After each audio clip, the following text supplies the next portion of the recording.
नमस्कार। जीव विज्ञान की हमारी दूसरी क्लास में आपका स्वागत है। हम बात कर रहे हैं कोशिकाओं को लेकर कि किस प्रकार कोशिका शब्द हमारे सामने आया, किसके द्वारा ये शब्द लाया गया और उसके बाद में किस तरह उसकी ये धारणा जो उसने बनाई वो गलत साबित हुई। पिछली क्लास में हमने काफ़ी डिटेल में इस पर गहराई से बात की। हमने ये समझा कि जो हमारी कोशिकाएं होती है उनका बर्थ कब हुआ और शुरुआत में किस प्रकार उन्होंने मधुमक्खी, जो मधुमक्खी का छत्ता होता है, उस तरह उन्होंने डेफिनेशन दी और ये बताया कि जो हमारी कोशिकाएं होती है वो एक मधुमक्खी के छत्ते की तरह होती है। जब हम उनको माइक्रोस्कोप से देखते हैं तब वो हमको इस तरह लगती है कि जैसे मधुमक्खी के छत्ते में छेद होते हैं, और जब उसको माइक्रोस्कोप से हम देखेंगे तो वो काफ़ी बड़े दिखेंगे। बड़े दिखेंगे तो हम कह सकते हैं कि वो एक कमरे हैं। लेकिन रोबोट हुक ने जब इनको देखा तो उसको उनके अंदर मृत बैक्टीरिया मिले या छोटे छोटे टुकड़े कई सारे मिले। तो उसने ये कहा कि, और अपनी बुक में लिखा कि जो मधुमक्खी का छत्ता होता है और जिसके अंदर कुछ नहीं होता है, खाली जगह होती है, उसी तरह हमारी कोशिकाएं होती है। उसने पहली बार ये कोशिका नाम दिया था। कोशिका जो शब्द है वो सेलुला से बना है और ये लैटिन भाषा का शब्द है। तो उसने कहा कि कुछ नहीं होता है, खाली कमरे की तरह होता है ये, और उसने कहा कि ए स्मॉल रूम। इसी सेल की डेफिनेशन में उसने ये बात कही। अब यहाँ तक हमने पिछली क्लास में काफ़ी अच्छे से समझ लिया और हमने एक व्यक्ति की और बात की थी और वो व्यक्ति था वैन, एटोन वैन। उसने जो बात आगे कही, उसने रोबोट हुक की धारणा को बिल्कुल ही गलत साबित कर दिया। लेकिन रोबोट हुक का और वैन का जो परिप्रेक्ष्य हमारे सामने निकल के आया और जो उनका सहयोग हमारे सामने निकल के आया, उसने काफ़ी सारी नई चीज़ों को खोज के निकाला। उसको लेकर हम आज की क्लास में बात करते हैं। आपके सामने मैप है, कुछ नाम हमने लिखे हैं वो है, इनको लेकर ही चर्चा करनी है। तो शुरू करते हैं। सबसे पहले रोबोट हुक के द्वारा जो धारणा बनाई गई कि हमारी कोशिकाएं होती है, एक स्मॉल रूम की तरह होती है, अंदर मृत जीव होते हैं और कुछ नहीं होता है। समझना है यहाँ पे कि पहली बार कोई व्यक्ति माइक्रोस्कोप का यूज करके कुछ छोटी से छोटी चीजों को देखने की कोशिश कर रहा है जो हमारी आंखें नहीं देख पाती है। ये बात रोबोट हुक के द्वारा पहली बार कही गई और ऐसा पहली बार हो रहा था इस दुनिया के अंदर कि कोई व्यक्ति ऐसी चीजों को देखने की कोशिश कर रहा है जो कोई नहीं देख पाया है। और ये अविश्वसनीय था सबके लिए, लेकिन उसने इस चीज को खोज निकाला और एक शब्द दिया, कोशिका। उसके 9 साल बाद, 1665 की ये बात थी, 9 साल बाद एक व्यक्ति आया, वैन, एटोन वैन नाम था उसका, पूरा नाम ही लिखा हुआ है, एटोन वैन। फिर ये आगे जो है उसने ये कहा, उसने कहा नहीं, देखो उसकी कहानी समझना। एटोन जो वैन था उसकी बात करते हैं।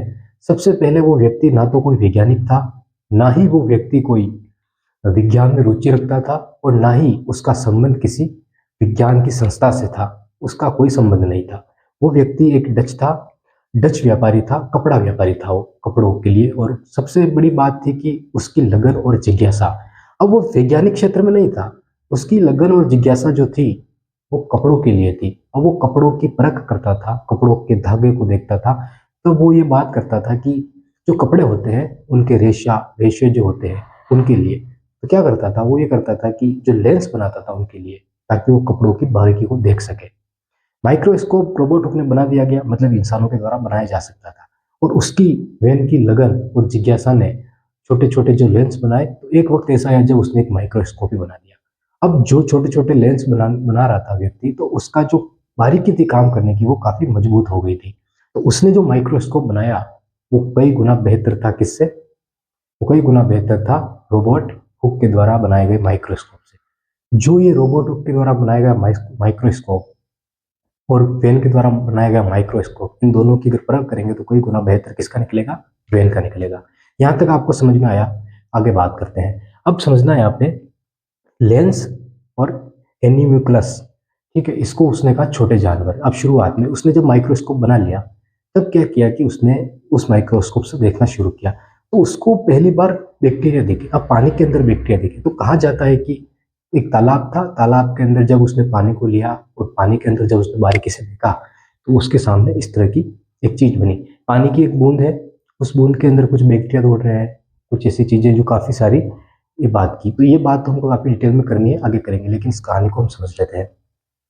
ऐसी चीजें जब उसके सामने आने लगी बैक्टीरिया, तो उसकी जिज्ञासा और बढ़ने लगी। उसने अपने दांतों को भी देखा, अपने डेंटल की बात की, तब उसने पाया कि हमारे दांतों के अंदर भी काफी सारे बैक्टीरिया दौड़ रहे हैं, कीटाणु दौड़ रहे हैं। अब उसने उसको उनको जो नाम दिया वो नाम दिया था छोटे जानवर। ये छोटे जानवर होते हैं। और कोशिका नाम किसने दिया था? रोबर्ट हुक ने। तो ये कोई व्यक्ति वैज्ञानिक नहीं था, ना ये कोई किताब लिख रहा था इनके ऊपर, ये बस अपनी जिज्ञासा बता रहा था, अपनी लगन। ठीक है, उसके लिए दो शब्दों का यूज किया है हमने, क्यूरोसिटी और फैशन। इसकी लगन हम फैशन भी कह सकते हैं, और क्यूरोसिटी, ठीक है, उसकी जिज्ञासा, ये दोनों चीजें उसके अंदर थी। कपड़ा व्यापारी था, लेंस बना रहा था, माइक्रोस्कोप बना बैठा मस्ती मस्ती में, ठीक है। और उसने अब क्या किया, उसको ये सब चीजें मिलने लगी, तो किसी से बात की होगी या किसी से क्या होगा, तो उसने कहा कि आप एक काम करो, इनको विज्ञान के पास भेजो, इन चीजों को, ये पहली बार आप कर रहे हो। तो इसने क्या किया कि ये जो सारी चीजें निकाली, अब इसने रिसर्च किस किस पे की देखना। इसने सबसे पहले तो बैक्टीरिया का पता लगाया, जो हमने तालाब में देखा, उसके दांतों के अंदर उसने गंदगी देखी उसके अंदर। दूसरी चीज की, इसने पहली बार स्पर्म काउंट कर लिए, मतलब कि स्पर्म की जो गति हो रही है हमारे अंदर, जो स्पर्म शेल होती है, शुक्राणु जो होते हैं हमारे अंदर, उन शुक्राणुओं का पता इसने लगा लिया पहली बार, और उसका स्पीड टेस्ट तक इसने कर लिया। तीसरी चीज इसने की, रेड ब्लड सेल, जो हमारी आरबीसी होती है, जो हमारे खून को इधर उधर पहुंचाने का काम करती है, जो हमने ये बनाया है यहाँ पे, ये हमारी जो नसें होती है, नसों के अंदर खून का आदान प्रदान के साथ ऑक्सीजन का भी आदान प्रदान हमारे शरीर में होता है, उसको भी इसने डिफाइन कर लिया, उसने इसका भी पता लगा लिया। तो उसको किसी ने कहा कि आप संस्थाओं में भेजिए, तो इसने क्या किया कि लंदन के अंदर एक रॉयल सोसाइटी है, वहां पे इसने भेजना शुरू किया। अब कोई बुक तो है नहीं, और कोई वैज्ञानिक तो है नहीं जो ये रोबोट हुक की तरफ प्रूव करके बुक लिखे और फिर भेजे। तो इसने क्या किया, पत्रों के माध्यम से लिखता रहा, ये कई सारे पत्र लिखे इसने। अब ये तो हमारे लिए इंपॉर्टेंट चीज है, लेकिन काफी सारी चीजें इसने लिखी और भेजता रहा, भेजता रहा। कोई विश्वास ही नहीं कर रहा था, वो देख रहे तो अंधविश्वास की चीजें हैं, विश्वास का विश्वास कैसे करेंगे, उन्होंने खारिज करते रहे चीजों को, पागल है, लिख रहा है। जब उसके बारे में पता लगाया तो कोई कपड़ा व्यापारी है, तो फिर तो उनको बहुत ज्यादा पागल लगा होगा कि कपड़ा व्यापारी है, वैज्ञानिक थोड़ी है क्या जो ऐसी। उसने ये चीजें, लेकिन उसने जब ये तीन चीजें भेजी और जब उन्होंने इस पर रिसर्च किया, तो उनकी आंखें खुली की खुली रह गई।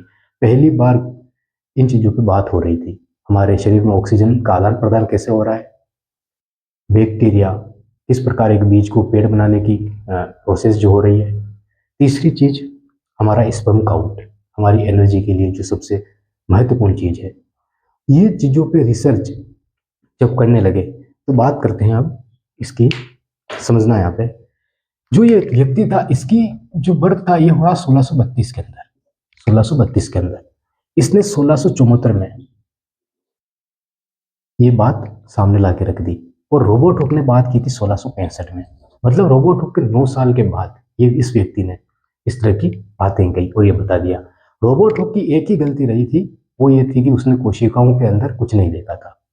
उसने देखा था कि खाली स्मॉल रूम होता है, लेकिन इसने कहा कि वो कोशिकाएं होती है, नाम नहीं दे पाया ये, लेकिन नाम रोबोट हुक से ले लिया गया, क्योंकि उसने कोशिका नाम दे के गया था बाद में जो भी रिसर्च हुई। लेकिन इस व्यक्ति ने उसी कोशिकाओं के अंदर किसको रख दिया, बैक्टीरिया को, और प्रूव कर दिया कि यहाँ होते हैं। काफी अच्छे से उसने माइक्रोस्कोप बनाया। एक बार आप ये बना लीजिए, लिख लीजिए, लेंस का प्रयोग किया था। ये जो स्प्लिंग है एनिमिकुलस, इसको छोटे जानवर का, और 1674 के अंदर ये रिसर्च किया। अब यहाँ पे ध्यान रखना कि इतनी रिसर्च करने के बाद इस व्यक्ति को कोई तो नाम दिया जाना चाहिए था ना, तो इसको कहा गया फादर ऑफ माइक्रो बायोलॉजी। इस व्यक्ति को कहा गया फादर ऑफ माइक्रोबायोलॉजी। पहली बार रोबोट हुक के द्वारा कोशिकाओं को गलत बताया गया था, मृत बताया गया था, लेकिन इस व्यक्ति ने यहाँ पे बहुत बड़ी चीज सामने ला के रख दी। हमारा आरबीसी काउंट, हमारी सीबीसी, हमारे शुक्राणुओं की जांच, यूरिन टेस्ट, हमारे जो bacteria, good bacteria, bad bacteria कहाँ से निकल के आए, ये सारे, ये शुरुआत यहीं से हो रही है। एक बार इसको उतार लीजिए, बना लीजिए ये, उसके बाद कुछ चीजें और है उनकी बात कर लेते हैं।